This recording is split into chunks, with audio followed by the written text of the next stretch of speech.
कोल्हापूर शहरातील सायबर चौकात एका सँट्रो कारने 6 जणांना चिरडल्याची घटना घडली आहे। हा अपघात इतका भीषण होता की दुचाकीस्वार काही फुटापर्यंत हवेत उडून डांबरीवर आदळले। यात चालकासह 3 ठार झाले असून 5 जण जखमी झाले आहेत, तर 3 दुचाकी आणि एका कारचं मोठं नुकसान झालं आहे।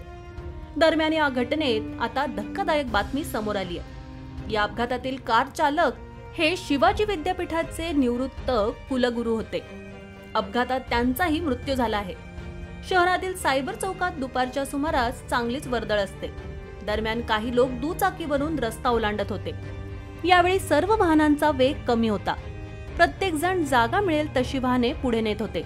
इतक्यात एका भरधाव वेगाने आलेल्या कारने 2-3 दुचाकींना जोराची धडक दिली। यामध्ये दुचाकीवरील लोक काही फूट फेकले गेले। जोराची धडक बसल्याने काही लोक गंभीर जखमी झाले आहेत। यात 3घांचा जागीच मृत्यू झाला, तर 5 जण गंभीर जखमी झाले।